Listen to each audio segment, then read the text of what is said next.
So I'm the kind of extrovert that hates airplane conversations. I mean, sure, there's 2 to 3 minutes of engaging conversation, a stick of gum to help with the changing air pressure if you're lucky, and then headphones go in and it's over. Everyone is such a tease on airplanes. But that wasn't true the day I met Brian Keller in April. But before I get ahead of myself, I have a little bit of a confession to make. I'm a Tory honors kid. You can either cheer or you can boo, but I have a habit of thinking I'm good at knowing things. And that was true of last semester.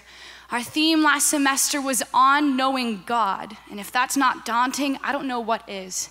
So I ended up with a lot of revelation about who God was, and my act of worship was to come before him and tell him the things about him that I knew.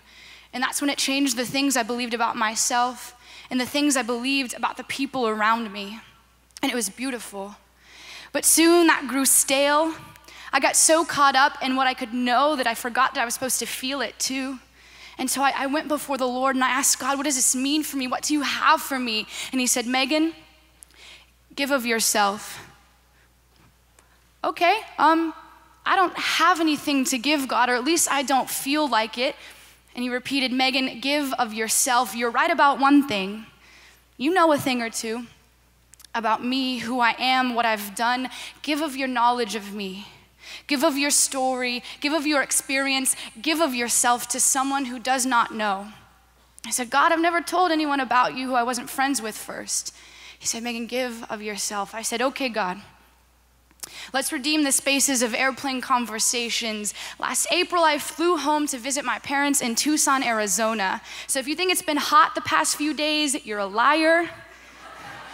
And I got online to reserve my seat for the flight home.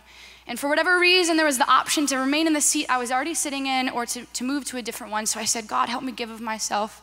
And I chose a new seat. The next day, I met Brian Keller, 38-year-old from Anaheim, California. He lived with his sister. He worked at Boeing. He had just gone to Arizona to visit his father, who he hadn't seen in a while. He was in remission from cancer. He grew up a believer, but was now an atheist.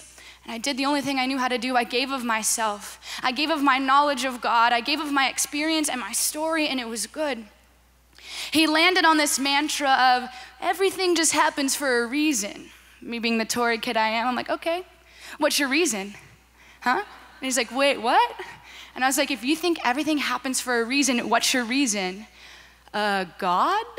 I'm like, that's my reason. You took my answer. I'm like, if you believe everything happens for a reason, what's your reason? He says goodness. Never tell a story to anything about goodness. 20 minutes later, I'm still asking questions. We're not any farther, and he says, oh my goodness, I never thought I'd have this kind of conversation on an airplane with a girl who has purple hair. I've never thought about these things before. And I said, I think that these are questions that demand answers. Can I keep you accountable to answering these questions? And he said, what does that even mean? I said, in the least creepy way possible. Can I have your email address?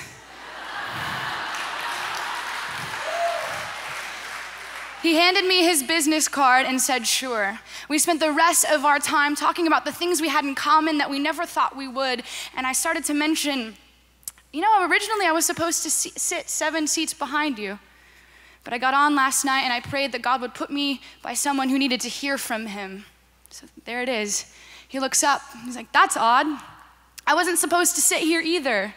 I got on online a few hours before and I changed my seat to one closer to the door. And I smiled and I was like, I guess you're right, everything does happen for a reason.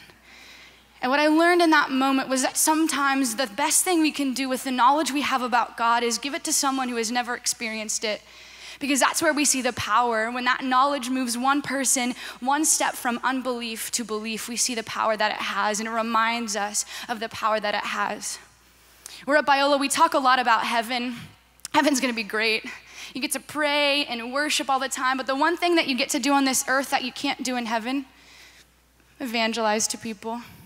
Introduce someone to Jesus for the first time, watch that knowledge change every single thing about themselves. And that's what I learned in that moment. That the power of those things I knew about God could change every single thing about someone. We hope you enjoyed this message. Biola University offers a variety of biblically centered degree programs, ranging from business to ministry to the arts and sciences. Learn more at biola.edu.